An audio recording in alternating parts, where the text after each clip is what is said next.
Don't forget to like the video, share your thoughts in the comments, and subscribe to stay updated with our latest stories. They say life after 50 should be simpler, stable, even. But one late-night phone call shattered everything I took for granted. My name is Denise, and I was 54 when I uncovered the lie my husband had been hiding. I never thought a single evening could flip decades of routine upside down, but sometimes a secret finds its way out at the most unexpected moment. I still remember that night like a vivid photograph. The house was quiet. My husband, Peter, had gone to bed, and I was dozing off on the couch with the TV playing softly. I'd had a strange feeling all day, a slight sense of unease I couldn't place, but I shrugged it off. We'd been married for 32 years, and if there was one thing I believed in, it was that we knew each other better than anyone else. Surely, there was nothing new left to discover, no surprises that could shake my faith in our life together. Then the phone rang. It was almost midnight, and we rarely got calls at that hour. My heart thudded in my chest as I grabbed my phone. The number was unfamiliar, but I answered anyway, thinking maybe it was an emergency, someone who dialed by mistake or a wrong number. A woman's voice, breathless and uncertain, asked for Peter. When I said he was asleep, she hesitated, then quietly told me to let him know she called.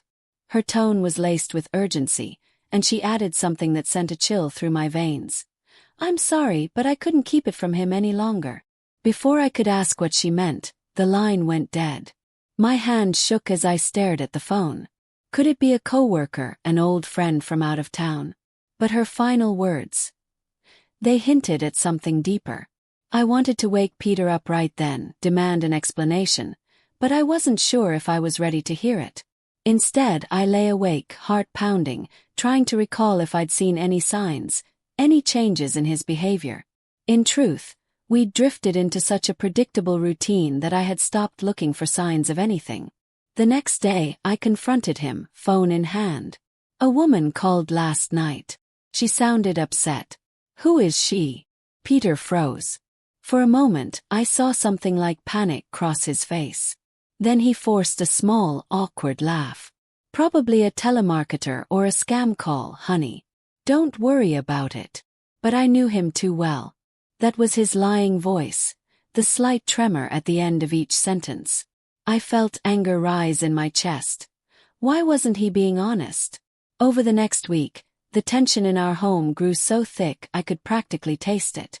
Peter avoided conversation, staying longer at work, or so he said. The phone rang a few more times, each time late at night, but I missed it. One evening, I resolved to pick up if it rang again. Sure enough, past midnight, the phone buzzed. Same unknown number.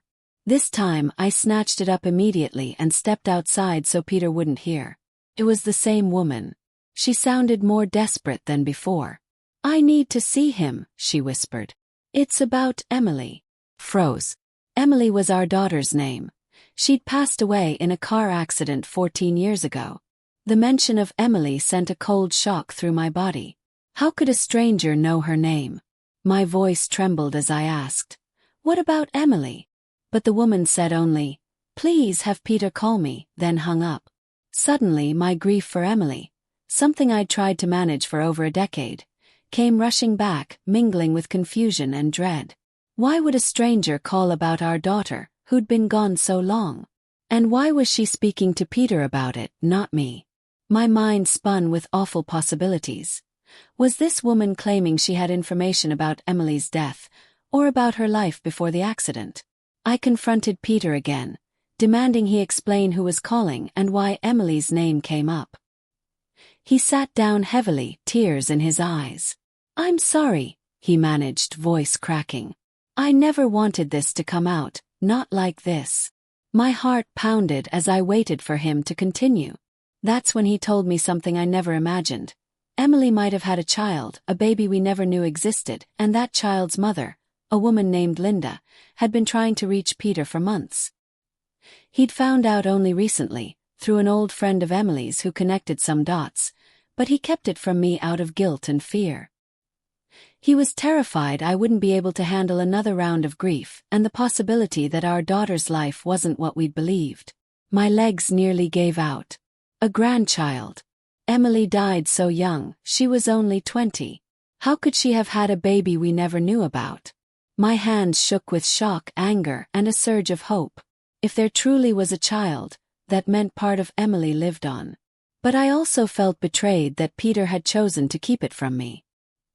He broke down, saying he'd only confirmed the rumor a few weeks ago, that Linda had reached out claiming she was pregnant with Emily's baby years ago but for complicated reasons never told anyone. After Emily's passing, Linda was overwhelmed with sorrow, left the state, and had been off the grid to us. Now circumstances brought her back. She wanted to connect with any family Emily had, especially because the child, our potential granddaughter, was turning 14 and asking about her mother's family. We spent the night in tears. Part of me was furious at Peter's silence. Part of me understood his fear. But a bigger part of me was consumed by questions. Was it really Emily's daughter? Could Linda prove it? Why wait so long to come forward? The next day, we arranged to meet Linda at a nearby cafe. Peter warned me she might be guarded, and that a DNA test would be necessary to confirm paternity. My mind spun with conflicting emotions: excitement, doubt, heartbreak. When we arrived, Linda was already seated, looking anxious. She stood as we approached, and I noticed the faint resemblance to Emily in the shape of her eyes and the tilt of her head, like they'd once been close friends. My chest ached. She spoke in a hesitant voice, explaining how Emily had confided in her about an unplanned pregnancy. Emily was scared, unsure, and their friendship strained under the weight of that secret. Emily never told us, her parents, out of fear of disappointing us. According to Linda, Emily planned to face us with the truth eventually, but the car accident changed everything. Linda, overwhelmed with her own grief, fled the state, gave birth alone, and raised her daughter quietly. "It wasn't right and I'm sorry," Linda murmured, tears sliding down her cheeks. "But I was terrified. I didn't know how you'd react. And a small, selfish part of me wanted to keep your granddaughter to myself. Until she started asking about her family, her mother's family, I couldn't stay silent any longer." I felt numb, clutching Peter's hand under the table. If Linda was telling the truth, we had a granddaughter out there, a child Emily never got to know, a child we'd been robbed of for 14 years. Peter gently asked for proof: pictures, documentation, or a DNA test. Linda nodded, saying she already had a partial test done for genealogical purposes, which matched certain markers with Emily's paternal line. She offered to share it, but insisted a formal test might be best for clarity. That night, I cried harder than I had in years, but they weren't just tears of sadness. They were tears of an odd, painful hope. The next few weeks were a whirlwind of paperwork, scheduling a DNA test, and emotional conversations with Linda. We discovered her daughter, our potential granddaughter, was named Nicole after Linda's grandmother. The test confirmed it. Nicole was indeed Emily's daughter. Suddenly, my life shifted from quiet, repetitive days to planning a meeting with a 14-year-old granddaughter I never knew I had. How could I possibly explain Emily to Nicole, or share the joy and heartbreak of her mother's life, gone too soon? Meanwhile, Peter and I had to work through the hurt in our relationship. He'd kept this from me, worried I wasn't strong enough. I felt betrayed. But as time went on, I realized he was also grieving, terrified of reopening the wound of losing Emily, scared I'd crumble under the weight of a new heartbreak if it turned out not to be true. By the time we started talking honestly about all these fears, I'd begun to see he was just as broken as I was. Meeting Nicole for the first time was surreal. Linda brought her to our home one Saturday afternoon. Nicole, shy and tall for her age, walked in with curious eyes. She looked so much like Emily. Same soft curls, same lopsided grin. My heart leapt to my throat. I felt the ghost of my daughter in the room. Nicole stood awkwardly, not sure whether to say Grandma or Mrs. Johnson or something else entirely. I bridged the gap, hugging her gently, tears in my eyes, whispering, "I'm so happy to meet you." We spent hours sharing pictures of Emily. Baby photos, school events, silly birthdays. Nicole soaked up every detail, every story. Sometimes she'd laugh at a silly anecdote. Other times she'd cry, mourning the mother she never got to meet. It was painful but cathartic. Linda watched, sometimes interjecting a memory of her own. Even Peter, usually so stoic, broke down when he showed Nicole Emily's high school graduation gown, which we'd kept all these years. We realized we could give Nicole a piece of Emily in a way no one else could. In the midst of this new bond with Nicole, my relationship with Peter grew deeper, though it wasn't without friction. I had to forgive him for withholding the information. He had to forgive himself for doubting my strength. We discovered a new closeness. Once again, grief, if faced openly, can bring people together. We talked about how Emily's secret might have come out eventually if not for the accident, how we wished we could change the past, but also how grateful we were to know Nicole now, rather than never. We started including Nicole in family gatherings. Our son, who lived out of state, was initially shocked but flew in to meet his niece. He and Nicole bonded over a mutual love of sci-fi movies Emily had once adored. Linda, too, became part of the extended family in a tentative way. Although we were still strangers in many respects, we all had one vital person, Emily, tying our histories together. Sometimes the enormity of it all weighed on me. I'd stand in Emily's old bedroom, which we'd kept mostly untouched, remembering her laughter. Now that laughter echoed in Nicole's eyes. But it hurt too, realizing all the years lost, the moments we never got to share. Grief has a way of blending sadness and gratitude into a single tangled knot in the chest. Through it all, Peter and I had to communicate more honestly than we had in years. We got counseling to navigate the re-emerged grief and the new challenges of having a teenage granddaughter in our life. Slowly, my anger about his initial secrecy shifted into understanding.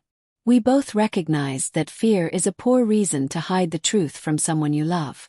But it can also be a powerful teacher, revealing how fragile our illusions can be. Nicole became a regular visitor, sometimes spending weekends. She'd ask about Emily's favorite music, her quirks, her dreams for the future. We'd laugh, telling stories about how Emily once wanted to join the Peace Corps or study marine biology. Some nights, Nicole would quietly slip into Emily's old room, reading her diaries or flipping through old photo albums. I'd find her there, tears in her eyes, and we'd hug, letting our shared grief hold us together.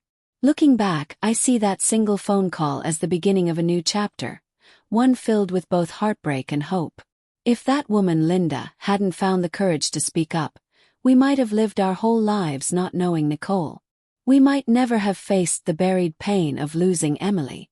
And in a strange, bittersweet way, reopening those wounds allowed us to heal them more honestly this time. It also reminded me that no matter how certain we feel our lives are, we may have truths left to discover. Truths that can either break us or lead us somewhere unexpected and beautiful. If you're watching this and feel that spark of fear, the possibility that something in your own life might be hidden, waiting to burst forth, don't let fear keep you from facing it. Sometimes, the courage to confront a painful truth can open the door to a new kind of wholeness. We never get the ones we've lost back, but we can keep them alive in how we love the ones who remain. Thank you for listening to my story. If it resonated with you, please like this video, share your thoughts in the comments, and subscribe for more real-life journeys. Because sometimes, the hardest secrets to learn are the ones that bring us closer to the people we never knew we needed, and remind us how precious every single memory truly is.